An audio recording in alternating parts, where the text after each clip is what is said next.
Welcome to episode 106 of the Maple Leafs Hot Stove Podcast. I'm Nick Ashbourne, joined as always by Anthony Petrielli. We are coming to you after a win, which is an unusual occasion in the 2025-2026 season, but we're also coming to you at a moment where American Thanksgiving is here. It is an often discussed check mark in the NHL season, one that we have discussed on this podcast as well. And the Maple Leafs sit in 15th place in the Eastern Conference. And that is no matter how there were people who were pessimistic about the Leafs coming into the year, people who thought that the absence of Marner was going to be a big problem and that the goaltending would take a step back. There's a lot of people who would have said, oh, this is a team that maybe is actually in danger of falling out of the playoffs or being a wild card team. I don't think anyone was predicting this. At the same time, we're looking at a bunched up, mediocre group of teams. Somehow the Leafs, for as bad as it's been, are only 4 points out of a playoff spot. Still a difficult predicament. What do you make of it, Anthony? Yeah, it's we've talked about this checkpoint a lot. Obviously, they're second last in the conference. There's no sugarcoating that. They're 500 in theory. You'll talk to people that will say technically they're not 500. They've lost three more games than they're 10, 10, and 3. So technically they've actually lost more than they've won overall. But for points percentage purposes, they are 500. And, just to qualify sort of the significance of American Thanksgiving, the number right now is, roughly 77% of teams that are in a playoff spot right now make the playoffs. Whether this year is an outlier or not, I think there's at least some level of, if you want to call it, hope in that when you kind of look at the standings and say, do you think the Islanders and the Penguins are making the playoffs? Do you think Boston is for real? So you kind of start sorting through it, and some of the other natural conversations. Leafs are 4 or 5 points out. If they won 5 out of 6 kind of thing, they'd probably firmly be back right in that mix.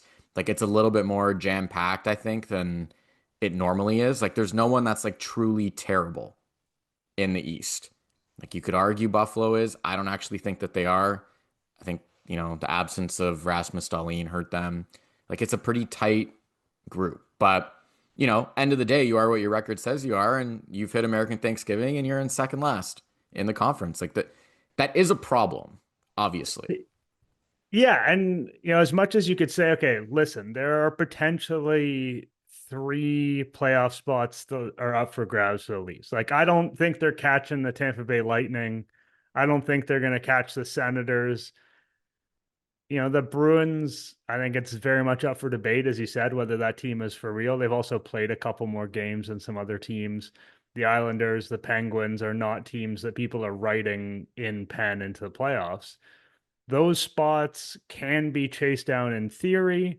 And as you said, the Leafs are not that far away when it comes to kind of the raw number of points required. But then you're going up against that. The Habs are in the same spot, but a better position chasing those teams. And, so are the Red Wings and, so are the Florida Panthers. And I don't think anyone believes that they're just going to limp through this entire year and never put anything together.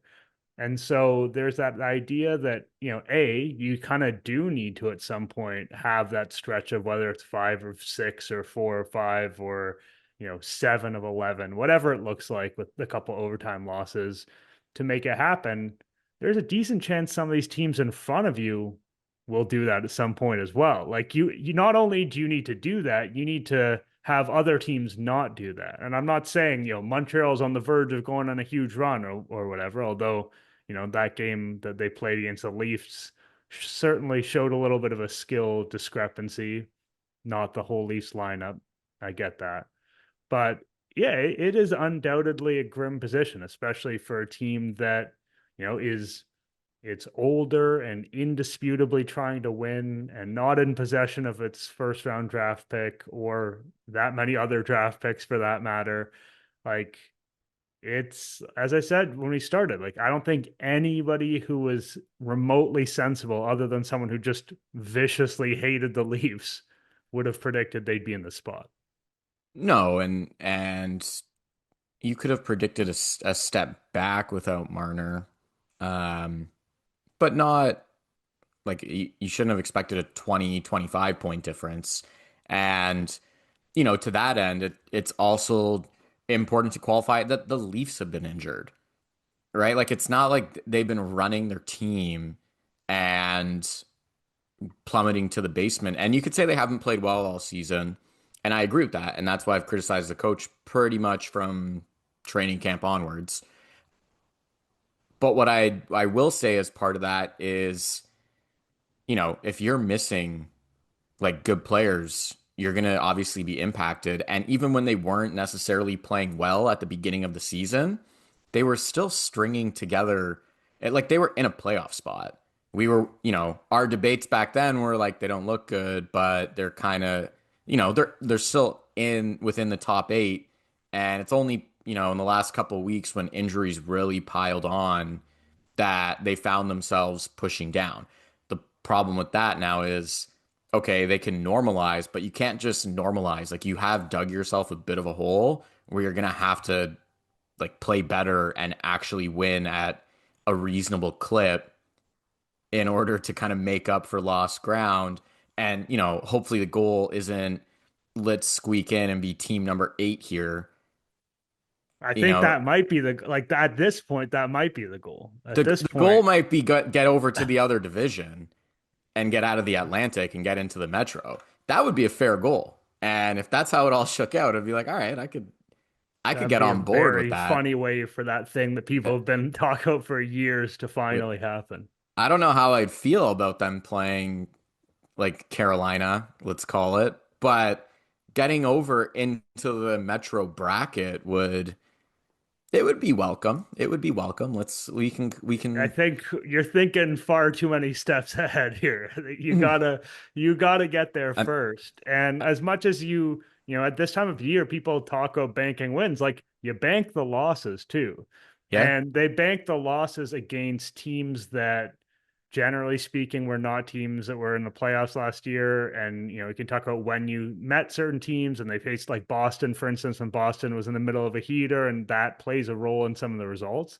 Detroit. But the schedule is harder in terms of like the real teams you're going to face. So it's like not only do you need to raise your level just to do better than you've been doing against at best a mediocre schedule, now it's going to get harder. So you got to raise 2 levels here. Now the good news is we're recording after Wednesday's game where they largely got their team back. Now you're missing Tanev and you're missing the goalie tandem. Like those are real components. Tanev's incredibly important, and having both the goalies is big because He's their well, best defenseman. Like yeah, I think that's probably getting undersold here. Like missing him is significant. Like everyone is worse on that defense because of his absence. for sure. But I think that being down your best defenseman and like also the least best defenseman and another team's like number one top defenseman is a bit of a different thing. Like Tanev is very good, but he's not a superstar player. So missing one He's not a player superstar, but that pairing with McCabe was like an elite shutdown pairing, and we're now watching like last year it was. It it hadn't shown was that it this year. and it Yeah. hadn't, but you know, I would have bet on them to round into form. And now I we're think so watching too, but I'm Simone just saying Benoit play 20, like he played almost 21 minutes against Columbus. Benoit. I think anyone can agree that Benoit plays too many minutes. I'm just Yeah, saying but that, but that's a having pretty significant domino effect, though. I mean, it's a Brandon significant Carlo's absence injury, looms on that. but as of Wednesday, like that's one important player, and like that's a reasonable number of injuries to have when you're just down Tanev and your goalie tandem is wonky. Lots of teams are dealing with that level of injuries. Like you can no longer say like, oh, the Leafs are very much this injured, No, and walking wounded type of team. Like they are basically themselves at this point and can be judged accordingly. yeah, so I think now that they're getting healthy or trending that way, and you know, Brendan Carlos started to get back onto the ice too, finally, and we talk about obviously Carlo's not even close to It's like Tanev, they're especially, but he's the guy who's supposed to be like the watered down version of it, the Carlo's right-handed. important, but Yeah. like the reason he didn't even pop to mind when I was talking about Tanev, and that just goes to show how his season has been. Yeah, I mean, not excusing it. I'm not even saying if he comes back, it's gonna be objectively better because I don't know based on the way that he's played. But I will say that he's supposed to be the guy that is supposed to ease Chris Tanev as younger PK right-handed defensive defenseman, block shots, whatever. And now you're missing both of them, and you have one righty. But, regardless of those guys returning, you have a fully healthy forward group now. And Joseph Woll's, he's rolling. He was excellent, obviously. I think everyone's aware of that. We'll say it out loud just because it deserves some recognition, For the but he audio was, listeners, in case you didn't get the facial expressions, yeah, Joseph Woll, excellent on Wednesday yeah, night. very, very good. Very good. Hildeby's even been serviceable so far. Knock on wood. Hope not jinxing him. They're going into a back-to-back. I expect he's going to play one of these two games coming up, and like they need to start trending in a positive way. Like we talked so much about Craig Berube and the job that he's done. The reality is though, even though the team played poorly and didn't like their structure and all the like a million different things didn't like about them over the past couple of weeks, the truth is you're just not going to fire a guy while everyone's hurt. Like you're not going to say we're missing our top line center and what's supposed to be our best overall player, although I'm not sure he knows that yet this year. You're missing your top line left winger who's over a point per game, and you're missing your third line center, so two of your three best centers and another top line forward. Yeah, and Like every you're not right-handed firing him. defenseman you didn't get on waivers, so Yeah, like you're not getting rid of him now on that. But now that they're healthy, it's like, okay, this needs to start trending better. Like we actually like it's go time here. There's more than enough available to you to start pulling levers and fixing things and we saw it, right? First game back with these guys, it was like Dakota Joshua, Matthias Michelli, you're sitting. Like I was laughing when I was when it like the scratches started getting announced because I was thinking to myself, Berube's probably sitting there going, "You guys made my life hell for a couple weeks, and now I finally have enough reinforcements to start paying it back. Like I had to sit there and watch you on the bench do absolutely nothing, and then go answer questions about it repeatedly, and now I finally have enough ammunition to just start, like take a seat." Like guys aren't going now. Like there's more than enough forwards at his disposal to just start sitting guys. Like there's, four guys that are untouchable in terms of getting scratched, I think. Like everyone else should be basically on the table. yeah, I mean, you're not gonna sit. Yeah, you're not gonna sit Nyes, Matthews, Nylander, Tavares if healthy. I mean, I don't know. Nick was just useful for structure of the teams, such that like then you end up with don't like a big part of why I'm not the lineup advocating. looked okay last night was because Domi wasn't at center anymore. Like you could look at the lineup card and not feel terrible about it. So I'm reluctant to scratch the centers, but I know what you mean. Like these guys are not, it's not a golden goose situation out there. Like there's a surplus of guys and you need to play well, and having a contract that pays you $3+ million is not sufficient to keep you in the lineup if you're not performing. No, And and neither of those we guys are. yeah, and in that $3+ million category is Max Domi, and he moved up to the top line for the game against Columbus. I actually thought he was pretty good. I like this Like game. Like I he just thought a little bit of spark. He does have the chemistry with Matthews. Like you do see it. Some he, nifty passing. Like he's willing to do two things, which is one, hold on to the puck, which sounds simple, but there's a lot of guys that just piss the puck away. Domi will actually try to hold it on the wall and buy guys time and look to make an actual play. And then the second thing is he's going to pass to Matthews like an obscene amount. And if you can do those two things, though, if you can buy Matthews time to get to his spots and you can deliver him the puck in those spots, you're going to get points. Like oh, and As simple as that. Like I he think that one thing that's tricky with Domi is that you're reluctant to give him that spot in a sense because he doesn't do anything to earn it. So like if you're didn't Berube, deserve you're it at like all. you're like, fuck, I really don't want to give this guy what he wants because he hasn't given me what I want all season long. But at the same time, like that is just it's simply the best and arguably even only way to use him that makes sense. Like the way this team is built right now. To me, that was basically the definition of, and I think it should continue. It's the definition of like, if you're not good here, then there's nothing left for us to talk about.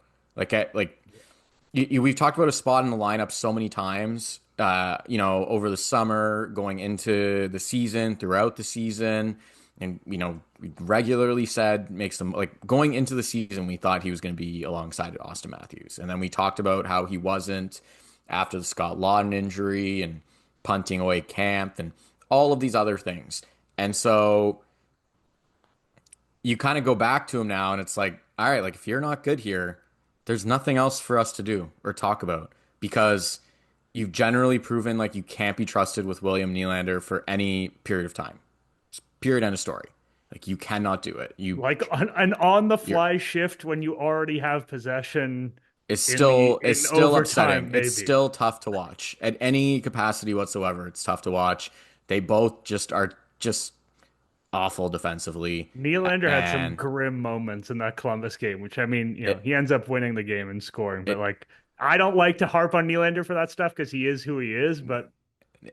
Nylander against Columbus was for about 55 minutes bordering on does he want Craig Berube to still be here?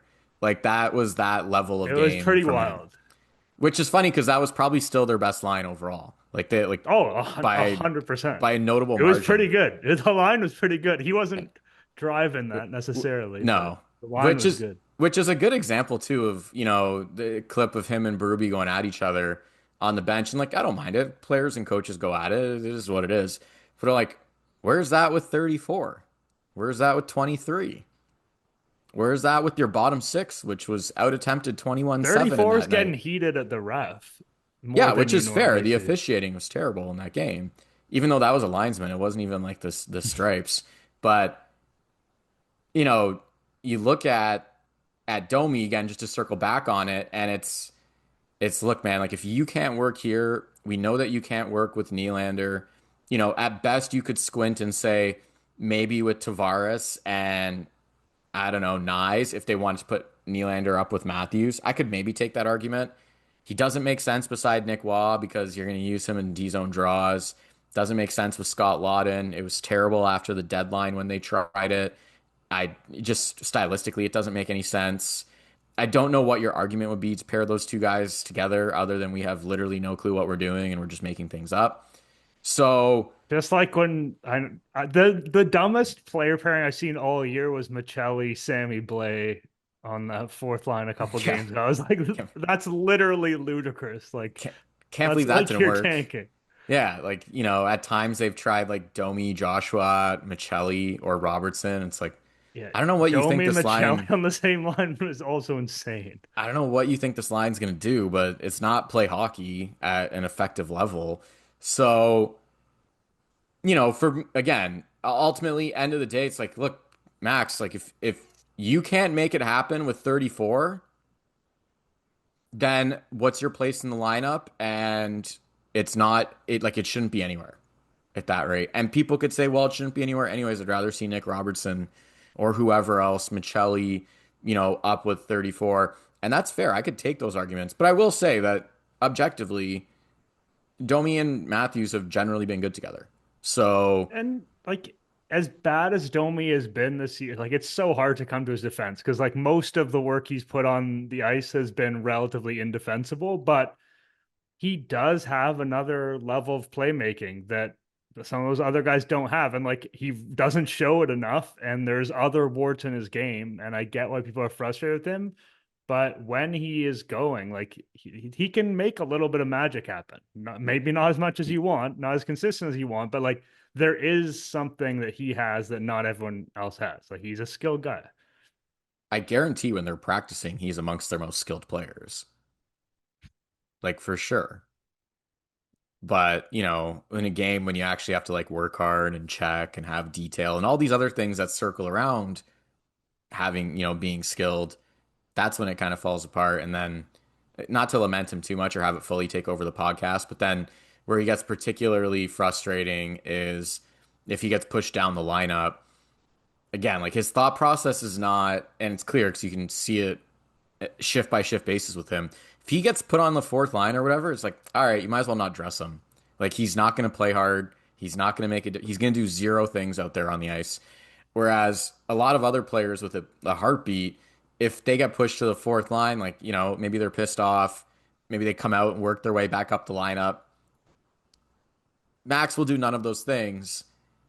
He kind of gets gift wrapped back the top line spot. I'm like, okay, I would just, as long as it's kind of viewed as like it's put up or shut up time, like that's fine by me. And then, to a larger extent, now you look at the lineup and go, look, they weren't great against Columbus. Sometimes when you've lost a pile of games, as the Leafs have, the first one to kind of turn things around is not pretty. Yet, honestly, it usually isn't because at that point you're just so deep in it that it takes Yeah, I time. think it would be unfair to be like, oh, they have a masterpiece in their back pocket with all these guys coming back from injury layoff and them Yeah. like it wouldn't have been But fair to expect them to absolutely take it to Columbus. and so you could sit there and say just don't mess with the lineup that finally won the game, but we already know that Joshua's coming back in. Honestly, I agree with it. Like I don't think that they played well enough. Like as much as we just qualified why they didn't play well, which is important.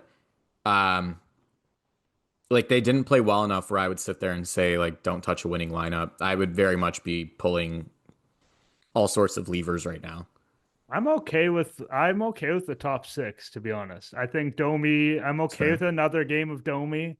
I like Tavares and Cowan as a pairing. Like whenever Yeah. those two come together, it seems to work. And Nylander's the other saying he's the other guy sounds pejorative, like he's the guy who scored for them in Yeah. overtime and leads. But you know what I mean? Like in terms of how individual pairings work, I like Tavares and Cowan right now. And then, yeah, there's a lot of things you can do with the bottom six in the sense that there's a lot of guys. Like the literal number of humans available is pretty high. You know, I wouldn't mind taking out Yarncroke just because I don't think he really does much of anything. Like He's Robertson is on a tough. he's on a 7 game pointless streak. Like, you know, I like him because he's right-handed and he's a good penalty killer, but that's not enough to just be in the lineup every night and do cardio. Robertson is tough because he had his nice little stretch there when he was playing top 6 minutes, but I'm not really desperate to push him back up. And then once he's back down, him and Nick Waugh, like you mentioned how like Nick Waugh and Domi don't make sense together. Him and Nick Waugh is not as extreme as Domi, but it is kind of the same thing. It's like two player types that are working not exactly in concert with each other. And, I think that, Joshua, you want to give him the benefit of the doubt. He can provide any impact. Like the theory of the case with him, Waugh, and McMahon as sort of a big, bruising, trustworthy third line is not ludicrous to me. It's just none of those guys are performing at the level you want them to. Joshua, McMahon, and Waugh. Yeah. I feel like we've talked about this before. I don't think it works because like McMahon doesn't like pass at all. Joshua No, doesn't pass at it's not a all. Like passing it's line. just like, But but what is Berman wants what them is to the line? dump I and don't know what chase they in. do. They dump it in there and then they do a rest. Someone does a wraparound and then someone No, else man. bangs at it. No, That's man. the There's line. they're literally just three big guys that have like no idea how to play hockey. Like Listen, they're all tools, no toolbox. Like it's just if you want to convince me to give Michelli another chance, I'm interested. But like, I I would will for sure. say, I mean, Michelli has more points than all these guys that he's not playing for, other than Robertson. yeah, his Like points per minute are actually pretty respectable because he just doesn't he, draw ice time. Like he's the thing, slippery. He's frustrating because you watch him like float around out there and then try the dumbest saucer pass through like three guys, and you're like, okay, I mean, like he can disappear for 2 weeks. Like he's got yeah, that in his bag of just being invisible for two. Well, not invisible, like bad. And like I say as someone who likes the guy, but it just like he had some quotes at practice. I don't know, was it practice or after the game after he sat, and he was talking about how like what Berube wants from him. He said he wants me to, I think this is from the Athletic. He wants me to check hard, play hard, a hard game, win battles on the wall and in the corners and keep making plays. I'm like, does he expect to get that from Michelli? Because like that's not a reasonable expectation of what this guy is. Like when they got Michelli in the offseason, I thought, you know what? This shows me that they're a little bit more open-minded than I thought. Like this isn't, the Berube Living Brain Trust isn't just only interested in Neanderthals and the biggest humans possible and playing, saying the words north south over and over again until they go blue in the face. Like maybe they're open to the idea of, oh, here's an interesting asset that, we're going to buy low on, and he's not exactly our style of guy, but we think he's a talented hockey player and we're going to make it happen. And then, he comes here and, he has had some chances. He's looked not bad on the second line with Tavares and Nylander in the shots where that was allowed. Not much time with Matthews, didn't really work out. But like when I hear that from him being like, Berube's telling me to be this totally different player than I am, I'm like, okay, why did you get this guy? If you thought that like this is the best thing for him is to be the ultimate grind, like he's not going to be Steven Lorentz. Like that's not who he is. What I kind of glean from it, and by it I mean like the roster construction and some of their thought process behind all of it is, I think with the guy like Michelli, you're right. It's like, well, why'd you like, you're not going to just have a bunch of big guys. Like you're going to add some skill to the lineup and whatever. I don't think that they're opposed to skill, but I do think that there's some opposition to skill if it's not in the top six. Like I don't think they like it. I think they sit there and go, "Nah, we want the entire bottom six to be, checkers and grinders and whatever." The problem with the Leafs is they have too many of those like tweener guys that, they're probably not tops. Like, I mean, not probably, they're not top six guys, like full time top six forwards in terms of the way that they'll produce. Like, you know, Max Domi's obviously included in that. Michelli's included. Like, these guys aren't consistent point getters. So you're going to drop them to the third or fourth line at times because they're just going to do nothing for an extended period of weeks. And I think they look and go like, well, there's no point of having like Michelli on the fourth line. Like, we don't want this like small skill guy like not checking well or whatever in that spot. And so now you kind of like hit that stalemate. I mean, that's my read on it. I could be wrong, but I think if you look at their general, the way that they've run it, like that is what it signals to me. And so then you kind of get these guys that get lost in the shuffle, Robertson included, right? It's like now you put Robertson down to Domi and Robertson's game fell apart. Yeah, but like Domi is a Treliving guy. Like he got acquired by and extended by Treliving. And they traded for Michelli. They didn't trade like a high draft pick. They traded a mid-round draft pick for Michelli. Like they put assets and money against bringing these guys into the organization, and they don't seem to like them. And I get that these players are frustrating. And I'm not like, man, if we could just build a team of Michellis, then you'd have a real NHL team. Like I get it. They have their limitations, but it's like it does seem out of concert with what they want to do and how they like to play. And it is tough because those guys require some rope. Like those guys who have the puck a lot and want to make plays are also going to fuck up, and they're also going to turn the puck over, and they're going to do some things that hurt you. And like, is the balance enough to justify where they are in the lineup? The ice time with both of them for most of the season, you would say no. But like theoretically, the answer is supposed to be yes. You acquired them because the answer is supposed to be that you can live with some of the riskiness in their game because they will make plays for you.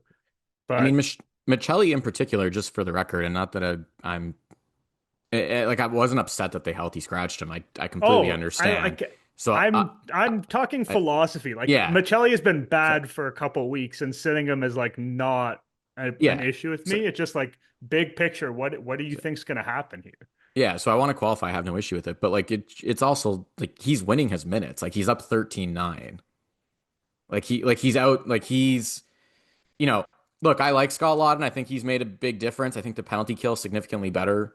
I think it's very clear this penalty kill is significantly better with him on it. He doesn't have a point yet. He hasn't been on for a 5-on-5 goal for by a Toronto Maple Leaf. He's been outscored 3-0. Like, again, I like Laughton. I like a lot of the things that he brings. I think he has like some jam and character that's much needed, and the penalty kill is important. So, like, all those things matter. But at the same time, you have 0 points in 5 games, and you're getting outscored 3-0. Like, you do need to chip in some like actual real life, honest to God offense. Like, you can't just like he shouldn't just be relegated to a PKer that you hope doesn't get scored on at 5-on-5. Like, they need more, like, and you kind of go through it like the whole, there's just too many of those guys right now.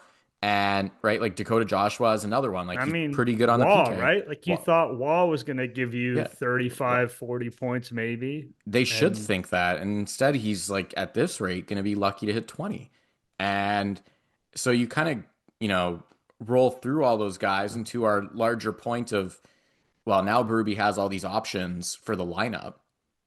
So you look at it and say, all right, like you got to start, you know, pissing guys off. You got to start poking and prodding guys. And, there's a line to, it's, it's a delicate line. Like, you can't just be like healthy scratching everyone, because they do like the smallest thing. Like, there has to be some level of give and take on it. But at the same time, like, the bottom six has to be a lot more competitive than what we've seen from it. I think Joshua in particular was frustrating because, if nothing else, he's massive. Like, he should be able to go out there and make his presence known. And that hasn't happened, even though he's like funny enough, like the team leader and hits. It's probably the least impactful I can't think of a single hit that he's hit lead. made where Yeah. it's like, oh wow, he made Yeah. his presence felt. He laid that guy out. Yeah. Like, I don't think anyone has left a game against the Toronto Maple Leafs thinking about Dakota Joshua. And so, it's not just about physicality, though. It's like you kind of go through it and it's like you're not doing enough on the cycle or driving the net or, getting in people's faces or just being competitive. And, it's like you look at the game against Montreal and he's nowhere the whole night. And then at the buzzer, he kind of like gives, Jack Eye a shot, and Jack Eye kind of like engages him and he clearly wants nothing to do with it. And like, it was embarrassing. There's you didn't accomplish anything. You backed down from the confrontation that you started, and your team already got killed. Like, there was nothing to it. Like, if he did it in the second period, okay.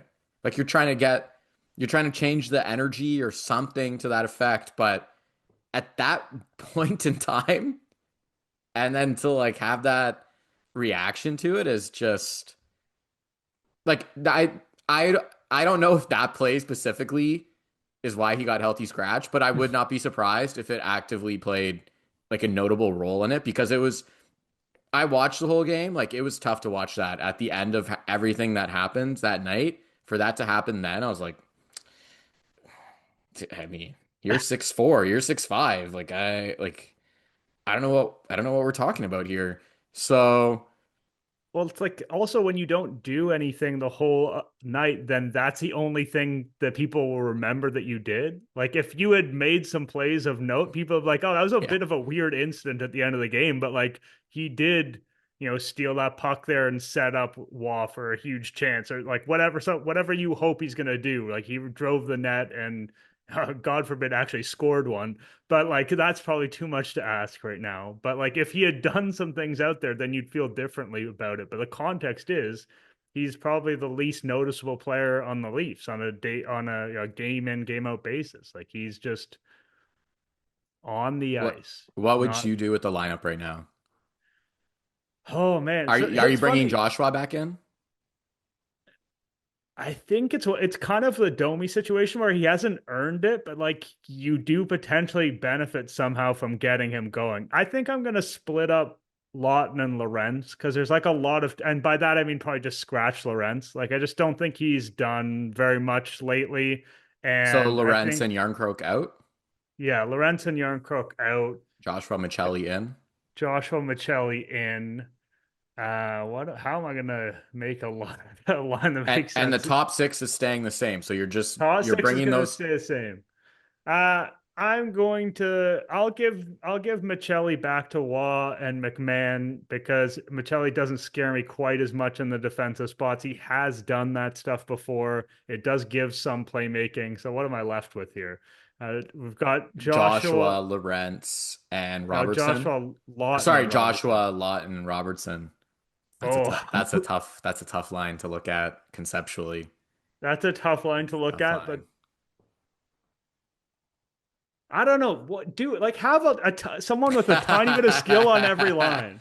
Like I don't. I'm sick of watching lines like as you said where nobody on this line has like 5 points on the season. Like have some chance of somebody who's going to do something offensively because yeah, this kind of blocked off bottom six of lineup where you have this rigid certainty that no offense is going to be created. Like, how many times have we seen the Leafs in prior seasons have playoff runs where the top guys didn't come through at the end of the day? And you say to yourself, like, wouldn't it be nice if they had like a little bit of punch in the lines below so that if someone at the top doesn't quite do it at the highest level or the power play like busts out again, like there's someone down there who will do something. And it feels to me like Michelli, for instance, and again, I feel like we've harped on Michelli a lot in this episode, but like bringing him in was that kind of idea, and Waugh to an extent, right? Because you expect much more offense than you've gotten. Like that idea of, hey, it would be nice if there was the odd support there. So yeah, I'll stick with that kind of janky lineup on the premise that I don't want to ice a single line with literally no offense on it. The the toughest thing for me is they've already sent him down, so it's kind of like a non-starter. But I did want to see a little bit more run out of Jacob Quillen. I just look, we've talked about the team speed before. I think it's exasperated by their inability to break out. I don't think that they're as slow as people seem to think that they are, generally speaking. But they don't play fast. And I did think that Quillen injected some real life and speed to the lineup as like a proper center. And you know, it's twofold for me. One, I keep watching thinking Lawton and Waugh should play together. Like that just makes sense to me. You have a lefty righty, they could alternate who plays center and who plays wing, who takes faceoffs depending on the situation. They're both diligent checkers that I think can, produce some offense. I think they're having a tough time finding fits for Waugh. Watching him with McMahon and Robertson, I liked the line in theory. Like on paper, I was like, okay, I'm like interested to see it. And watching them play, I was like, wow, like needs to move his feet a lot more. Like these things look like cement blocks sometimes, the way that he's going. And he's playing with McMahon and Robertson, who like to wheel. Like if the times that we've seen those guys effective with Domi in the middle of them is like all those guys can skate. And like wow, like that's not necessarily his is like a bit more of like a plodding, structured, or organized type game. And so that fits to me a little bit more with Lawton, and especially in terms of role. But you can only put those guys together if you have another center. And they've gotten rid of David Camp, and Domi can definitely not play center. So Quillen is essentially the next man up in that rotation, unless you're really willing to give Lorentz more of a run at center, which I don't think is like genuinely real. Although I will say that Lorentz was better there than I and expected him to be, and I thought he was really good in their win against St. Louis. So I'm not like overly opposed to it. I just would have been intrigued to see, the youthful exuberance of Quillen because he did have that. Like this, like he came in with some For speed and was sure. like finishing hits and stuff like that. And this is just stuff that their veteran lineup is not doing on a nightly basis in November. Like they're not. You can see it on them. And like almost to a point, right, where we've kind of like look at some of these guys, like you guys are kidding yourself. Like the season is well underway. Like you can't keep playing like this. Like it's time to pick it up and get rolling here. But you have the young guys come in and they're like bright-eyed, like doughy-eyed like deer, just like, running around out there, excited to be there. It's super fired up. Like I heard Scott Lawton talking about it today about Easton Cow, and it's like he said something to the effect, I was laughing. He's like, you don't even know what you're getting out of him at like on a night to night basis because it's just like just this young buck that's like out there. He didn't call me a young buck. I'm calling him a young buck, but like that was kind of the implication with it. And so I look at it all to say, and like I would be okay with watching like a Joshua Quillen Robertson line to see if there's like some speed there, and Joshua could just be the guy that goes to the net and hopefully is respectable defensively against them or with them. And then you could kind of look and say, like, does Lawton, Waugh, and like Bobby McMahon make more sense or something to that effect? And now you're missing a bunch of other guys from the lineup as I say that, but it's a numbers game. And if you don't like it, play better. I kind of look at it and say, I want to get to a place where we see Lawton and Waugh get a run together. I don't know how else you get there unless it's Quillen because it's definitely not Domi playing center. I'll tell you that for free.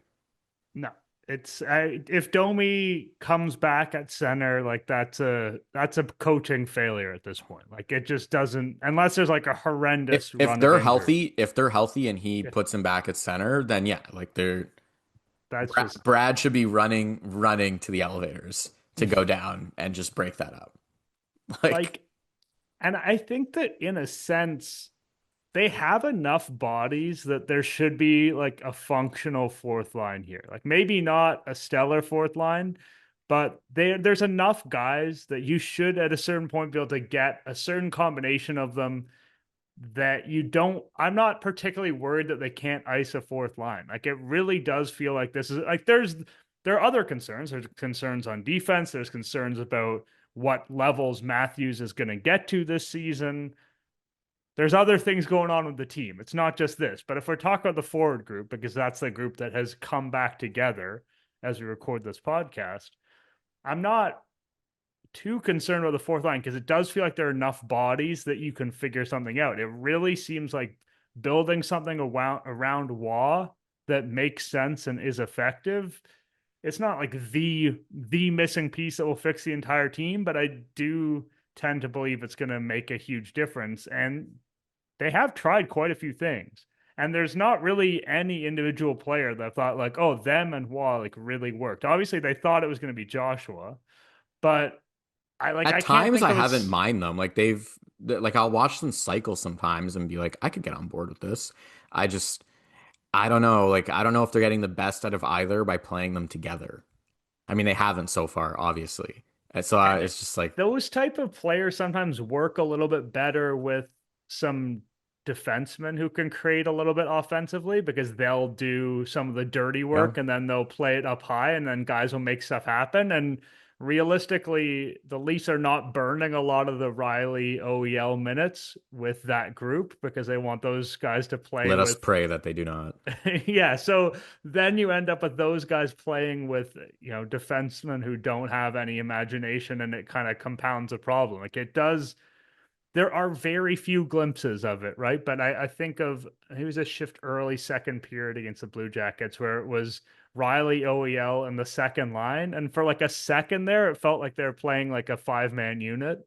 And it's like you don't Yeah, see that with the Leafs because they don't have defensemen who are good enough offensively or good enough in general, arguably, to make it happen. But like there was I don't know, like a 40-second stretch there where I was like, oh, this is cool to watch. It's a shame that I know I'm just not going to be watching much more of this.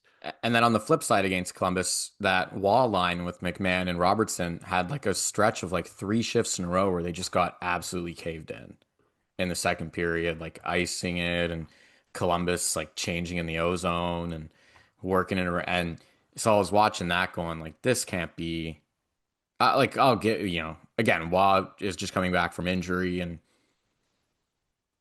it's one game and you're kind of loath to, constantly be blending things. Like you kind of just start wanting to put things into place and giving it some run. But I was watching those guys going like, I don't know what we're accomplishing here. Like this is tough. So it's hard. One of the things we've talked a lot about with the lineup, it's like if you were going into a must-win game this weekend, there is essentially nothing you could say for this lineup that you would want locked in. And like I mean nothing. Like you could if they had to win tomorrow, are you really not playing Nylander and Matthews together at this point? Right? Like people will be like, well, you could lock in I Nyes and don't even Matthews and know. JT Nylander. I don't know if you're playing an actual good team, like not like Seattle, not St. Louis. Like I'm saying, like you're playing someone actually good. Are you really not playing Matthews and Nylander? Like we don't have an answer to that. Like I just you kind of go through like up and down the lineup, and you're like, I legitimately couldn't tell you a single thing about it. And we're 22 games in, and I know there's been a bunch of injuries and whatnot. It's just that's really like Berube has to get that clicking. He has to get breakouts clicking. Like they're healthy enough now. They're not fully healthy, but you're never gonna be like it's the NHL. There's a grind. This whole season's a grind. But there's enough there that it's like you got to start figuring out solutions here and putting together combinations that are going to last and you can work with and build upon. And so far, I'm just looking, going, there's like 5 or 6 guys I would love if they just traded so that we didn't have to factor them into the lineup anymore in any capacity.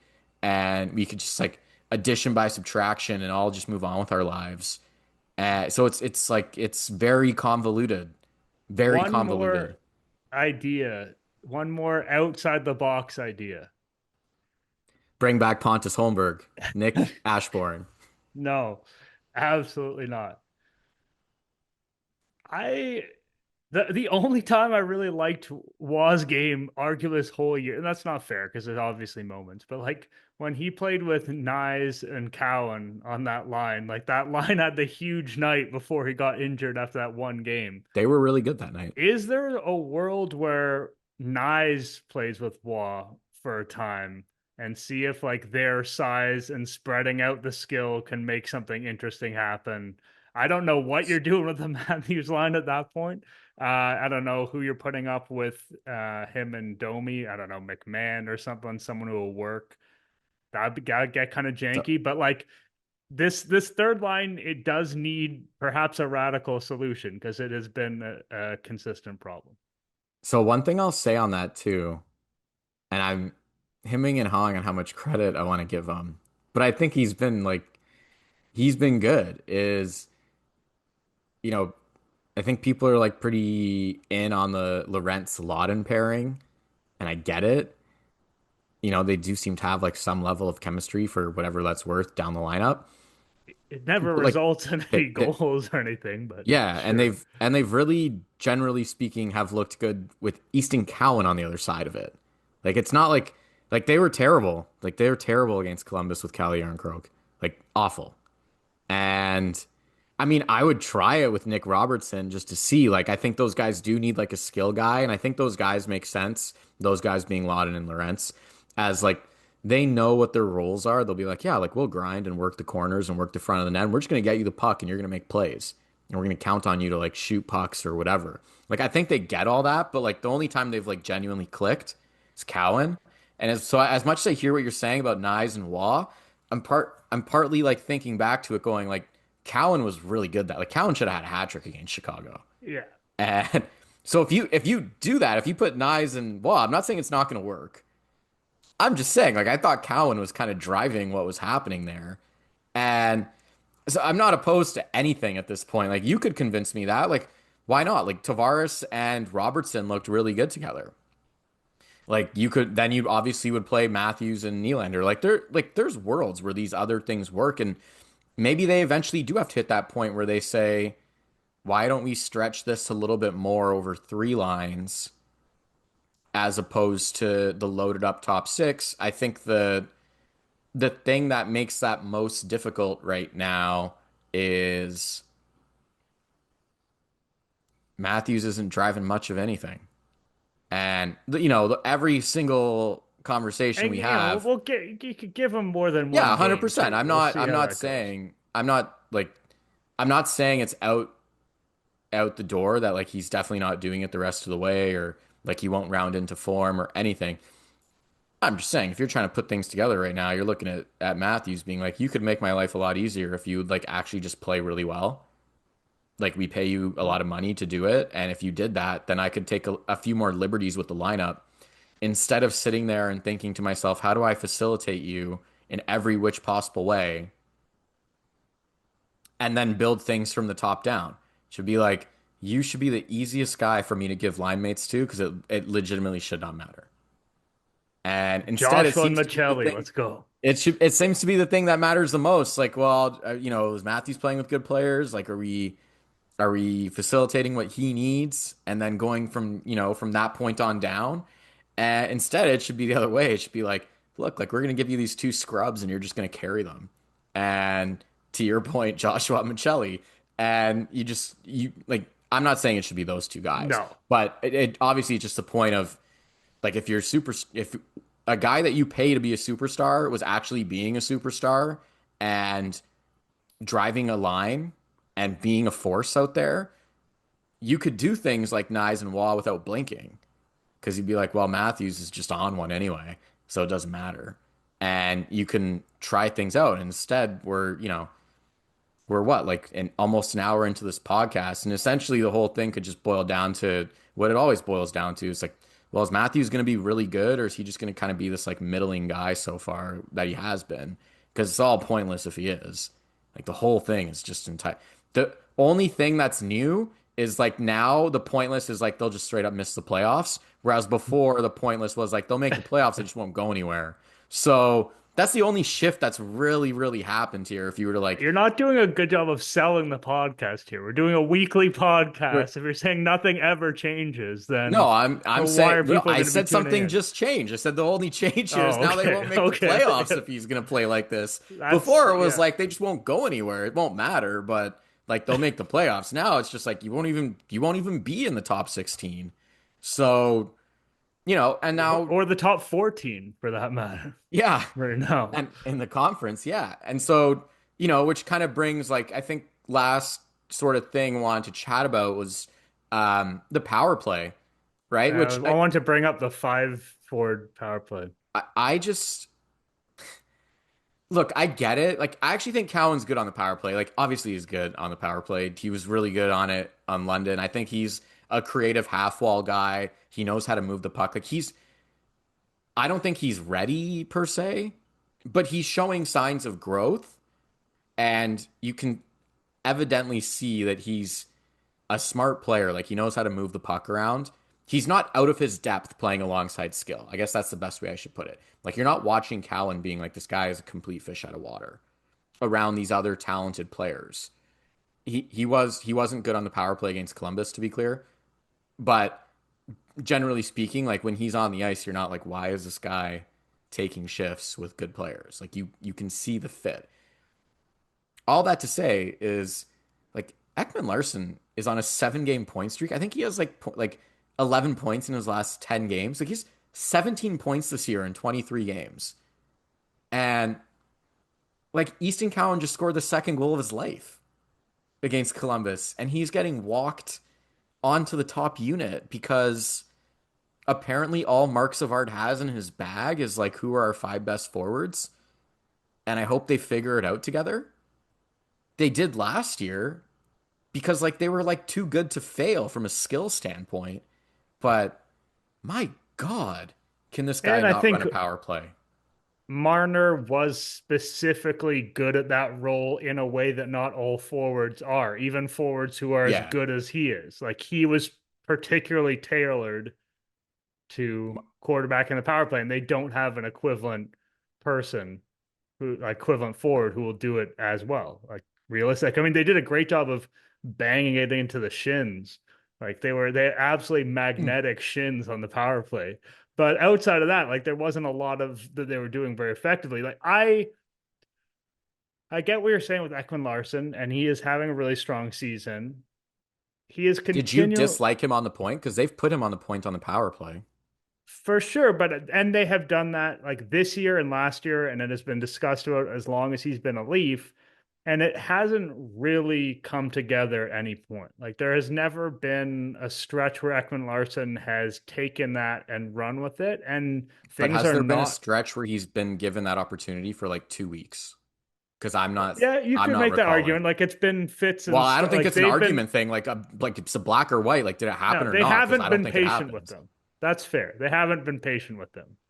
But I think that also when you're in position like what we are just talking about with lineup combinations where things just fundamentally aren't working, I am okay with the idea of let's try something different. I didn't like the way it looked. I don't think, like you said, I don't think that Cowan is like unimpeachably a better option than other guys. Like he's someone I don't necessarily trust not to turn the puck over. Not necessarily because he's going to make a dumb pass, but he's just like a little bit loose on the puck sometimes. And possession is so important on a power play. Like I see a lot of scenarios where he'll just end up wasting you 25 seconds because the puck just kind of comes off his stick.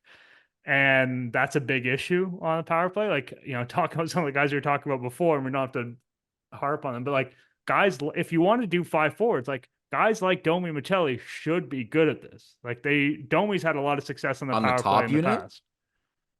They should, I mean, in theory, should they be able to pass the puck as well as Cowan? yeah, can they Yeah. pass? Sure, but like if they put Max Domi on a 5-man forward unit with everybody healthy on PP1, I mean, If you're trying five forward, like Mark the Leafs Savard might have, as well just take off the suit and go home, call it a day. if you're doing five I'm forwards, sorry, man. I'm saying they've got four forwards, and for me, the whoever that last forward is up for debate. I guess Yeah, but I why get is it why a they're four? doing Why Cowan. aren't you just giving it to Ekman Larson to run with it? Like he's been extremely productive so far this year. I don't know what we're watching. Like they want a guy at the top that can get pucks through. And I watch Ekman Larson, like he can do that.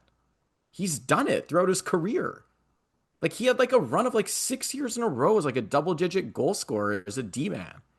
Like And he like did it he with can Florida shoot. for a time. He can shoot. Like he does. You can say Riley can't shoot. I take that argument. Fair. I mean, it's not even an argument. Again, like he just can't shoot. We know that. Ekman Larson can shoot. He can get pucks through.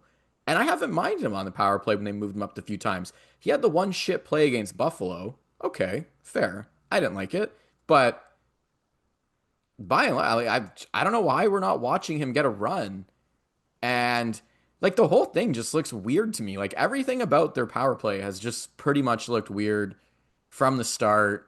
They have a ton of talent at their disposal, which, I think people are like, do they have that much talent at yes, they do. For the top five guys for a power play, yes. Like William Nylander's unreal. Like he's top 10 in the league in points. He has nights like last night against Columbus where he could play terrible for 55, yell at the coach, get into an argument, and be like, I'm going to get 2 points in the next like 10 minutes of real time Score the most and win the game. casual overtime winning Yeah. you've ever seen. I know Matthews is staring down an empty net one timer right now, but we've seen the way that he's played. So he was like, all right, I'm just going to take a wrist shot myself and pop this. Like, you can run a power play through that guy. Like, he's good. Like, Matthews, even though he hasn't been what he should be, like, he's still gonna hit 40 goals if he stays healthy the rest of the way here. Like, Tavares has been extremely productive.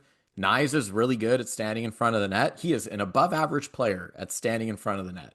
Like if you can't make this power play work, like I'm sorry, like you're just really bad at your job. Like this is your job. Like you are a power play coach. Your power play sucks despite having a ton of talent. Like that, it's like we talked about with Berube with the injuries, like that only goes so far. Like you guys are healthy now. So either like load it up properly, put a guy at the point that can shoot, or if it's Matthews, then like he better be teeing off all the time, which I thought that there were some signs of that against Columbus in fairness. Like they had him up top. He was trying to shoot more, to your point, just a shin pad warrior. It wasn't quite Tyson Barrie flashbacks, but it was very close. And fine, give it some run if you really, really need to. Otherwise, split the units up and it's 2 unit time. It's going to be like, one of you guys is going to be playing with Domi and the other one's going to be playing with Cowan. And like, who's going to get what? I don't know. One of you is going to get Riley. One of you is going to get Ekman Larson. And you're going to split it out down the middle and try I to think create some competition like they're children. the reason why, like, I'm inclined to try and make the big loaded up PP1 work is because it's not just that those guys are their four best forwards. Obviously, those guys are their four best forwards, but those guys are their four best forwards in a way that structurally makes for a good power play, theoretically, right? Like the Not theoretically, they have well, they have yeah, legitimately been a very good power play. yeah, but it's like you've got Tavares, who is an underrated kind of mid-range shooter in the area. You've got Nyes, who's the huge body, who we haven't seen a lot of deflections from him this year, but theoretically he can do that stuff. You've got the walls with Nylander and Matthews. It's not just that like, oh, these are the four prestige guys who are good, but they're all right-handed or some shit, and they're all shooters. Like they actually Yeah. make sense for each other. So it It's almost not the like Nashville Predators. It's not like yeah, we didn't get like a bunch of righties that could shoot and don't pass the puck, and then yeah, wonder like why we're it doesn't not work. like we're talking about the fifth guy because that seems like it is what matters, and that's the It's thing you can not though. It's easily like the other switch. guys But should figure like it out. it shouldn't matter. You should be able to put any like you should be able to put Dakota Murmas up top there and run a functional power play. Dakota I'm Murmis not is a saying you tough. should. That's a I'm tough just call saying that out. like That's a if you tough did call out, it Nick. an 82 game season and Murmas was locked in on PP1, they should still be an average unit. I get the point you're trying to make. I'm just saying, like, if it was Dakota Murmis specifically, they would pretend he doesn't. It's 4-on-4. It's 4-on-4. So, and I like Murmis. I like what he's done. Respect to him for that fight with Florian. That was a sick fight. Like he went toe to toe, Yeah, I didn't scored the see that goal coming, against that's St. for sure. Louis. Like I have a lot of time for what he's done in his minutes, and I don't know what more you could ask for from him. Like even just watching him battle Zach Austin Reese, and he gets the penalty, which was insane. But just like Absolutely ludicrous. that level of compete, and like I will say that too. I did want to flag that. Like as much as we talk about that Columbus game, like not looking the best, like the officiating ruined that game for a large chunk of it. And you could say like, well, it's a new period. No, no. Like they spent a quarter of the first period killing penalties that were absolutely ludicrous. And it ruins the whole flow of the game for you. Guys aren't getting on the ice. You have like Nick Waugh and like William Nylander wasn't getting on the ice. I wonder if that was half the conversation him and Ruby were having. It was like, you haven't played me tonight. Ruby's probably like, do you see the penalties that are getting made up? And but you lose guys when that happens. And that's the first period. You spend a bunch of it in the box. Calls were terrible.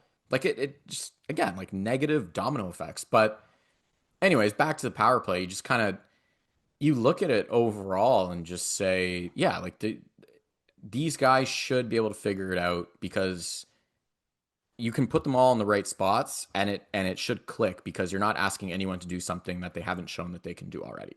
Like all of it makes sense from a paper standpoint, but the entries have been terrible, like terrible. It's very strange because I've looked it up and Tavares has been fine on the power play faceoff. Like he's there's no like demonstrable dip in his numbers on power play faceoffs compared to otherwise.